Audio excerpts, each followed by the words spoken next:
all of this with Corey is happening bam, bam, bam, bam, bam. So That's right. So they take him out of the him and Gonzalez split, and now it doesn't matter how they got there. So the next day, this is what I find so interesting. You and I, the last time we did the show on Coast, we went into great detail about Tom DeLonge. Yes. And we talked about the date ad nauseum. The date was December 16th. That's right. And in case anybody is in a parallel universe, and they're studying at Parallel University, right, you might have missed that the government told us UFOs are real on December 16th, 2017. That's right. Because it just kind of came and went. Nobody really seems to care that much. Life goes on. Nobody's playing a War of the World style panic and stuffing wet towels up their chimney. Everybody's fine. That's right. So on that very same day that extremely noteworthy event happened in the public, at 3:30 in the morning, December 16th, Corey had had dreams leading up to this, and the dreams told him, get ready for another contact. Now bear in mind that throughout most of 2017, he wasn't getting these blue sphere/blue avian contacts. Or if he did, they were only containing personal information for him to try to get more spiritually seated in the core of his being, but it wasn't stuff for us, the public. And I'm the public too, because this stuff is not happening to me. I'm getting really cool dreams, and the dreams will validate things that are happening to him before he even has them happen. So we've had really cool stuff like that. But for me, still, it's all kind of like in this dream reality. I'm not being picked up and taken anywhere that I know of, but he is. So 3:30 a.m., the blue orb shows up, he gets dressed, he gets whisked off, and the next thing you know, he's at this place called the Super Federation Base. And this is, it's a base close to Jupiter, in our solar system, and there's some kind of weird folding of space and time that takes place where you're basically in a protected zone, you can't be seen from the outside, and you're kind of immune from anything that would happen in our solar system. So then he basically gets thrown in on stage into a very, very important meeting. There's all these beings that are present in this hall, and it's important to point out what this is. And I know you know this, Jimmy. The Super Federation is allegedly a group of really probably more than 60 different beings. 60 different species, okay? 60 different types of beings. And what they've been doing is they have been conducting experiments on humanity. Experiments with our DNA, experiments with our consciousness. These experiments include mixing their genetics with those of the people who are on Earth. The experiments include giving us the best DNA chunks that they found from all over the galaxy with the express purpose of making us supercharged for ascension so that we will be ready to receive this solar flash I was talking about and jump into a higher level of evolution much faster than most species ever would. That makes us very dangerous to the bad guys. Because once we go through this transition, which, based on what Corey's intel is saying, no later than probably 2023. So we're in 2018 now. We're looking at 5-6 years tops for this. So it's not very far away. And that's the longest estimate of what it could be. It might even be sooner than that. We thought it was going to be 2012, but as the beings explained to Corey, we were not ready in 2012. Yes, the cycle technically ended then, but they brought in all these huge spheres to prevent it from happening too soon so that we are ready for it, and that means we have to have disclosure. So the Tom DeLonge stuff is like paving the way for us to have this massive energetic change that's going to happen. Now, at this point also, as he scans the room, he sees some species of ET that he was unfamiliar with. And one of them, and this was a pretty interesting piece of disclosure from Corey in this, because it involves us and our Navy and Korea. I think it was, Korean. That's right. Korean Peninsula, because he says there were a small group of aquatic beings that he had never seen before that looked eel-like. They had some weird fins. All of this you can read about when David posts this. But and it will be soon. Yeah. And he finds out about this thing that happened in a military report during the Korean War era. And which is in the 1950s, right? Yeah, 1950s. Now, this was pretty interesting because, well, I'll let you go through the details of this. But it was a plane crash, and the survivors that were apparently made contact with this specific species. Right. So I want to give a little bit of backstory here, which is my grandmother gave me a book from Reader's Digest when I was 5 years old called Strange Stories, Amazing Facts. That's when I first saw pictures of UFOs and learned about a lot of weird things. They talk about these mermaids or mer people in there. Now bear in mind, the conventional skeptical explanation is that mermaids are manatees, right? But there's nothing very attractive looking about a big fat manatee. And what people...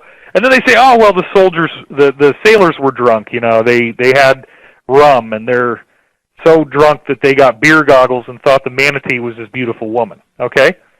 That's the conventional explanation. But when you look in books like Strange Stories, Amazing Facts, you have very, very precise drawings of what these mer beings looked like. And they were human from the waist up, but they have this eel-like body from the waist down. And people saw these things, and they made eye contact with these things. And they were afraid of these things in some cases, whereas in other cases, apparently, the beings were nice to us. So, do we really want to just automatically assume that all of that is because people were beer-goggling some manatees? It's probably, once we start to think about ETs, we say, you know what? Why couldn't there be aquatic ETs, and why wouldn't they be in our planet and be swimming around in our oceans? And as our government got more advanced, and as we got more advanced, just like the ones in space that used to show up in our ancient cultures, they all kind of have to hang back. They don't want to be seen anymore, but they're still there. So these guys in Korea who crash land in the ocean, and this is off the Korean Peninsula, so there's right near Korea, they apparently ran into some very, very evil mer people. And those people start jumping out of the water and grabbing these guys and trying to drag these guys underwater to kill them. But because the guys had life jackets on, the mer beings were not able to actually kill them. And Corey was seeing all this in one of these smart glass pads, which is basically like an iPad made out of clear glass that Gonzalez had handed him. So what's interesting is that the mer beings couldn't bring the people underwater because they had these jackets on. And then the guys, the soldiers, they shot the beings, and these beings actually did die. And they managed to repel the attack, but one of the beings were able to come back and get all the survivors except for one. I think they said they shot 3. One of them, the soldiers were able to keep. And this is another one of these things, Jimmy, that ends up in Wright-Patterson or Area 51, stuck in some tube with, you know, alcohol or formaldehyde, and we never hear about it again. Yeah, there were 3 life rafts. They repel the attack. They kill 3 of them. They take one as prisoner, basically. They get rescued by the Navy 8 hours later. And there was a report filed on this entire event, but the being itself never heard from again.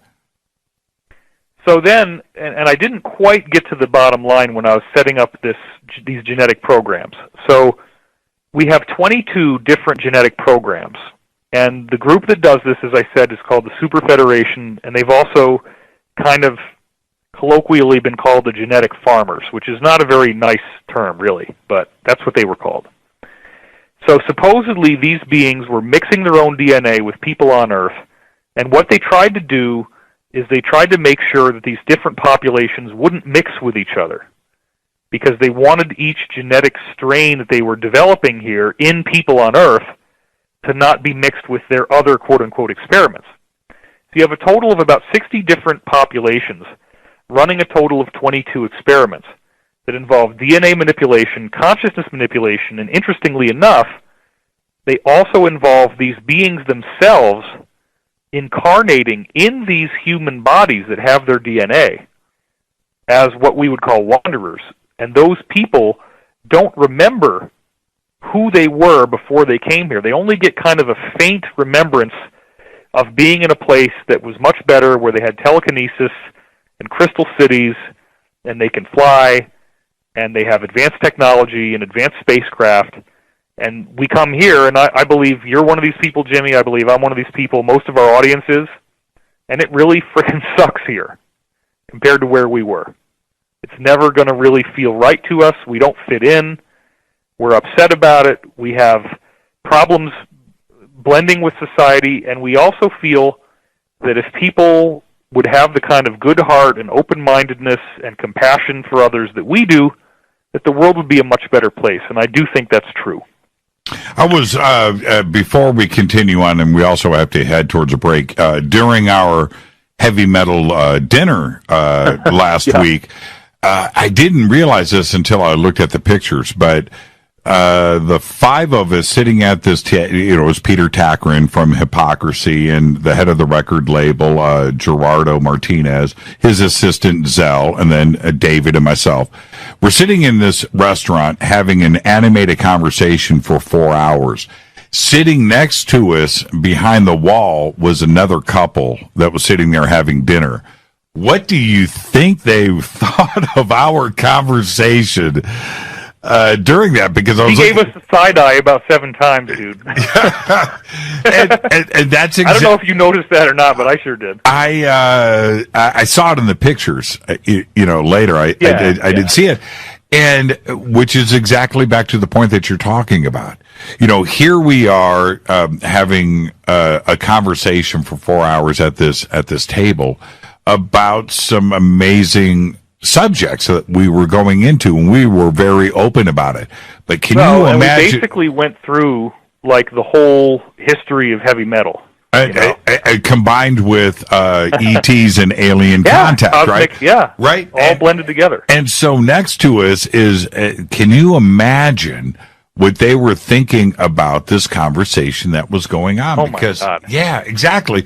And on top of that. Well, and we're not just talking about these people as fans of their records.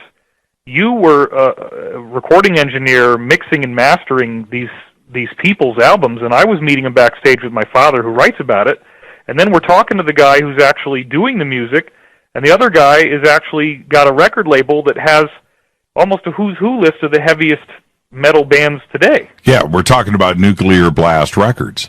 So right. Yeah, and I don't think that we used to be the outsiders, right? But now we're sitting out in an open forum talking about our communities uniting. We're talking about the music community and the UFO community. We're talking about the expansion of this and how wonderful life is at this moment. And I can just imagine what they were thinking sitting at that booth next to ours. But it's not that kind of party anymore. You and I and Peter and Gerardo, we can talk about this out in the open now. We don't care. Where this conversation probably wouldn't have happened in a public place like it did this past week. And that's what I'm saying. It's a wonderful moment. And it was like Revenge of the Nerds. We finally won. Everybody needs to use a computer now. And it's exactly that. And, Peter's probably listening right now, and I know he's back in Sweden safe. And so what's up, Peter and Gerardo? You guys were amazing. We had a good time. Okay, so now let's take a break right here. This is the perfect setup, because when we come back, after Corey sees this on the pad, sees what happened with the Navy and these aquatic beings, then he has to address this Federation. The Federation and the Guardians, and they're right there in front of him. And we'll talk about that when we come back and why this was so important. And